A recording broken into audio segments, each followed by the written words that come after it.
नमस्कार मित्रांनो, काल मुंबईमध्ये महाविकास आघाडीच्या बैठकीला 60 आमदारांपैकी तब्बल 23 आमदारांनी दांडी मारली. साहजिकच आहे की त्यामुळे महाविकास आघाडीचेही कुटुंब प्रमुख असलेल्या उद्धव ठाकरेंचा संताप झाला.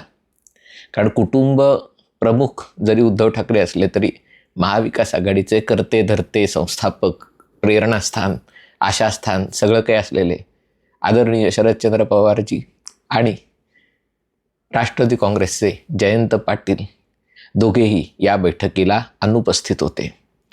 आणि त्यामुळे जर शरद पवारच बैठकीला उपस्थित राहणार नसतील, 60 पैकी 23 आमदार जर या बैठकीला उपस्थित राहणार नसतील, तर या महाविकास आघाडीला अर्थ काय आहे? कशासाठी हे स्थापन केलं? भाजपाविरुद्ध लढण्यासाठी, देशातल्या जातीयवादी शक्तींचा पराभूत करण्यासाठी उद्धव ठाकरेंनी आपल्या वडिलांपासून चालत आलेल्या मार्गात बदल करून जर महाविकास आघाडी स्थापन करण्यामध्ये महत्त्वाची भूमिका बजावली असेल, वैयक्तिकदृष्ट्या कोणताही सत्तेचा हव्यास नसूनही केवळ एका शिवसैनिकाला मुख्यमंत्री करायचं या बाळासाहेबांचं स्वप्न पूर्ण करण्यासाठी मुख्यमंत्री झालेल्या उद्धव ठाकरेंना नंतर एका प्रकारे महाविकास आघाडीचंही पालकत्व स्वीकारावं लागलं. याचं कारण मुख्यमंत्री हा राज्यातला सगळ्यात मोठा नेता असतो आणि महाविकास आघाडीच्या सरकारचे मुख्यमंत्री म्हणून उद्धव ठाकरेंना साहजिकच आहे महाविकास आघाडीचं नेतृत्व त्यांच्याकडे आलं. महाविकास आघाडी महायुतीच्या विरोधात असल्यामुळे महायुतीवर टीका करणं, जो सगळ्यात जास्त टीका करेल, जो सगळ्यात जास्त विरोध करेल तो नेता होणार, हे कुठेतरी गृहीत धरलं असल्यामुळे उद्धव ठाकरे त्यांच्याकडे महाविकास आघाडीचं नेतृत्व आलं. आणि लोकसभेच्या निवडणुकीनंतर महाविकास आघाडीला जी काही घरघर लागली, खरं तर त्याच्या आधीपासूनच महाविकास आघाडीचं सरकार जेव्हा एकनाथ शिंदेंच्या बंडामुळे आणि नंतर स्वर्गीय अजितदादांच्या बंडामुळे पहिले सरकार पडलं, मग जी उरली काही त्यांची शक्ती होती ती कमी झाली. आणि अशा प्रतिकूल परिस्थितीमध्ये उद्धव ठाकरेंच्या एक हाती एक खांबी नेतृत्वामुळे महाविकास आघाडीला लोकसभेच्या निवडणुकीमध्ये लक्षणीय यश मिळालं. आणि तरी देखील त्यानंतर महाविकास आघाडीचा जो प्रवास आहे तो सातत्याने उतरणीवरच होता. आणि आता तर महाविकास आघाडी पण औषधाला शिल्लक राहणार नाही अशी भीती निर्माण झालेली आहे. बघा, नुकतेच शिवसेनेचे म्हणजे उबाठा सेनेचे 9 पैकी 6 खासदार फुटले. आता चर्चा आहे की 20 पैकी 14 आमदार पक्ष सोडतील, एकनाथ शिंदेंकडे जातील.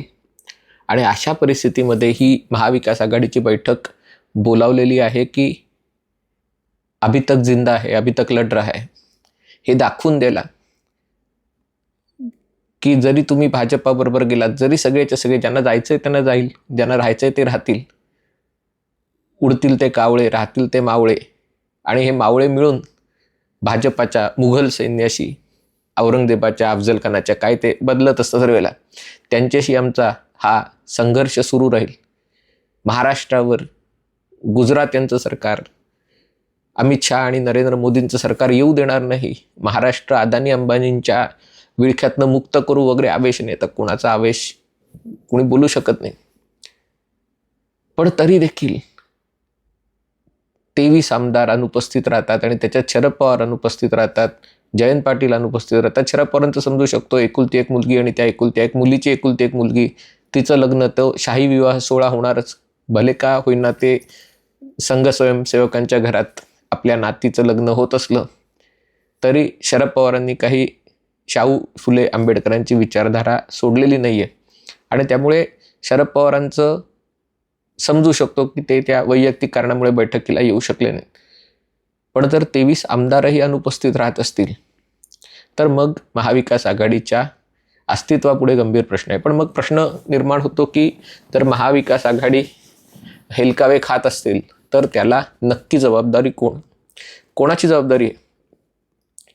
एका प्रकारे ही उद्धव ठाकरेंची जबाबदारी आहे, एका प्रकारे ही काँग्रेसची जबाबदारी आहे, एका ठिकाणी ही राष्ट्रवादी काँग्रेस शरदचंद्र पवार गटाची जबाबदारी आहे. कारण महाविकास आघाडी जन्माला कशी आली, काही वाटतं ही अनैतिक आघाडी जन्माला कशी आली, ही ज्याला त्याचं पालकत्व कोणी घ्यायचं? तर एकीकडे उद्धव ठाकरेंच्या मनाचं मुख्यमंत्री होण्याचं स्वप्न आणि शरद पवारांची देवेंद्र फडणवीसांना मुख्यमंत्री होऊ न देण्याची इच्छा, याच्या संगमातून ही महाविकास आघाडी जन्माला आली. काँग्रेस महाविकास आघाडीसोबत येण्यास तयार नव्हतं, कारण काँग्रेसला तेव्हाही आपण स्वबळावर महाराष्ट्रात सत्तेवर येऊ शकू अशा समजूत काँग्रेसची केंद्रीय स्तरावर होती. पण महाराष्ट्रातले काँग्रेसचे नेते अधीर झाले होते आणि त्यांना कल्पना होती की महाराष्ट्रातलं काँग्रेस असून नसल्यासारखे, नसून असल्यासारखे आहे. आणि त्यामुळे शेवटी शरद पवारांच्या प्रयत्नांना यश आलं. उद्धव ठाकरे यांनी नाईलाजानी मनात एकदा म्हणता मुख्यमंत्रीपणाची इच्छा होती, पण बाळासाहेबांचं स्वप्न होतं शिवसैनिकाला मुख्यमंत्री करायचं, म्हणून केवळ ते मुख्यमंत्री झाले वगैरे वगैरे. पण महाविकास आघाडी जन्माला आली. आता महाविकास आघाडीचा कोणत्या मार्गावर घेऊन जायचं याच्याबद्दलही सुनिश्चितता नव्हती. कारण उद्धव ठाकरेंना हे दाखवायचं होतं की आम्ही आमचा हिंदुत्वाचा मार्ग बदललेला नाही आहे, आमची वाटचाल तीच आहे. फक्त भाजपचं हिंदुत्व हे खरं हिंदुत्व नाही आहे. शिवसेना अजूनही हिंदुत्ववादी पक्ष आहे. पण जेव्हा आरोप व्हायला लागले की तुम्ही ही आझाद स्पर्धा ठेवता आणि टिपू सुलतान उद्यान आणि काय, मी आता पुन्हा ते सगळ्या इतिहासात जात नाही, तरी देखील उद्धव ठाकरेंचा तो हेका कायम होता.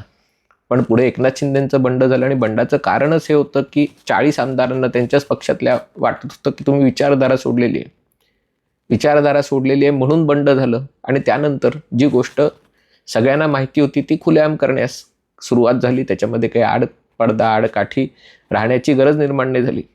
पण सगळ्यात मोठा बदल कुठे झाला तर 2024 साली जेव्हा लोकसभेमध्ये यश मिळालं, ते यश सगळ्यात जास्त यश त्याच्या मागे कोण असेल तर ते काँग्रेसचा त्याच्या मागे हात होता.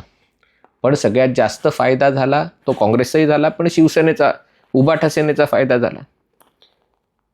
लायकी नसताना त्यांचे 9 खासदार निवडून आले, पण काँग्रेसचे त्यांच्याहून जास्त खासदार निवडून आले. आणि त्यामुळे त्यांना वाटायला लागलं की हे सगळं राहुल गांधींच्या भारत जोडो यात्रेमुळे झालंय आणि हे सगळं काँग्रेसच्या प्रयत्नांमुळे झालंय. काँग्रेसची मतं उभाठा सेनेला मिळाल्यामुळे उभाठा सेनेची ताकद जी दिसत नव्हती ती अचानक 9 खासदार निवडून एवढी उभाठा सेनेची ताकद निर्माण झाली. आणि मग त्याच्यामुळे काँग्रेसला असं वाटायला लागलं की आपण महाराष्ट्राच्या मुख्यमंत्रीपदाचं स्वप्न बघायला हरकत नाही, पण ते स्वप्न बघणं ठीक आहे, प्रत्यक्षात कोण आणणार? पण तिथून काँग्रेसची महाविकास आघाडीच्या नेतृत्वासाठीची त्याचे प्रयत्न करण्याची सुरुवात झाली. दुसरीकडे उद्धव ठाकरेंच्या मनात एकदा मुख्यमंत्रीपद अनुभवल्यावर त्यांना असं वाटायला लागलं की हे सगळं आपल्याच नेतृत्वामुळे होत आहे, आपल्याच नेतृत्वाखाली महाविकास आघाडीला यश मिळत आहे. आणि म्हणून उद्धव ठाकरे स्वतः मुख्यमंत्रीपदाला, म्हणजे त्यांचं असं होतं की उद्धव ठाकरेंच्या नेतृत्वाखाली त्यांचा मुख्यमंत्रीपदासाठी चेहरा करून महाराष्ट्राच्या विधानसभा निवडणुका लढाव्या. ते झालं नाही. आणि जेव्हा महाराष्ट्राच्या विधानसभेच्या निवडणुकीमध्ये दारुण पराभव झाला, त्याच्यानंतर महाविकास आघाडीची पुन्हा बिघाडी झाली. महापालिकेच्या निवडणुका येत होत्या, तेव्हा उद्धव ठाकरेंना जाणीव झाली की महापालिकेच्या निवडणुकांमध्ये शिवसेना उभाठा अधिक काँग्रेस अधिक राष्ट्रवादी या आघाडीवर मुंबई जिंकता येणार नाही. दुसरीकडे काँग्रेसची जी मुस्लिम मतं आहेत ती उभाठा सेनेला मिळालेली आहेत, ती आता त्यांची हक्काची मतं आहेत.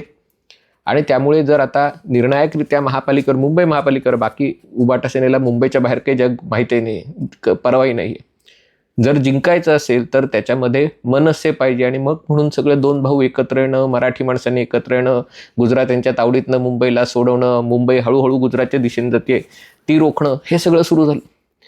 म्हणजे स्वतःच्या स्वार्थासाठी मुंबई महापालिकेचं महापौरपद मिळवण्यासाठी महाविकास आघाडी कमकुवत करण्याची सुरुवात उद्धव ठाकरेंनीच केली. राज ठाकरेंना सोबत आणण्यासाठी महाविकास आघाडीचा बळी देण्यात आला आणि आता तीही गोष्ट चालली नाही. शिवसेना, उबाठा अधिक मनसे एकत्र येऊनही मुंबई महानगरपालिकेत विरोधी पक्षनेत्याशिवाय आणखीन काही मिळालं नाही. राज्यातल्या महापालिकेच्या निवडणुकांमध्ये एकही महापालिका हातात आली नाही. काही किरकोळ कुठेतरी वगळता महत्त्वाची एकही महापालिका आली नाही. आणि त्यामुळे महाविकास आघाडीची स्वतः बिघाडी केल्यानंतर आता महाविकास आघाडी एकत्र का येऊ शकत नाही याच्याबद्दल संताप व्यक्त करणार तसा उद्धव ठाकरेंना काही अधिकार नाही. शरद पवार कायम दोन दगडावर पाय ठेवून चालणारे नेते म्हणून ओळखले जातात. शरद पवार आत्ताही तेच करत आहेत. भाजपासोबत जाण्यात शरद पवारांना काहीही अडचण येणार नाही. भाजपाच्या सोबत गेले नाहीत म्हणजे आता पुन्हा शरद पवार वक्तव्य करतील आणि महाविकास आघाडी एकत्र आहे वगैरे असं हे करतील, पण तरी भाजपाशी मैत्रीपूर्ण संबंध राखण्यास शरद पवारांना काही अडचण नाही आहे. आणि त्यामुळे मला असं वाटतं की या सगळ्या महाविकास आघाडीचं जे काही भजं झालेलं आहे त्याच्याबद्दल आता संताप व्यक्त करून, शोक व्यक्त करून आता काही अर्थ नाही. ही गाडी निघून गेलेली आहे, आता ती परत मिळण्यासारखी नाही आहे. पण हे जेव्हा उद्धव ठाकरेंच्या लक्षात येईल तेव्हा कितीही थैथयाट केला तरी उपयोग नसेल. मला असं वाटतं जर हे सगळे 60 आमदारांपैकी 23 आमदार अनुपस्थित राहत असतील तर याचा अर्थ महाविकास आघाडीत आणखीन एक भूकंप लवकरच घडणार आहे. तो भूकंप उबाटा सेनेच्या आमदारात घडतोय का तो राष्ट्रवादी काँग्रेस शरदचंद्र पवार पक्ष सुनेत्रा वहिनींकडे जातोय किंवा शरद पवारच भाजपासोबत जात आहेत, हे फक्त आता निमित्त आहे, ते बाकी आहे. परंतु आगामी काळामध्ये काय होणार आहे त्याची झलक या अनुपस्थितीतून स्पष्टपणे दिसली. या व्हिडिओ आपल्याला आवडला असेल तर कृपया लाईक करा, शेअर करा आणि चॅनल सबस्क्राईब करायचं नव्हते. तुर्तास इथेच थांबतो. पाहत रहा MH48.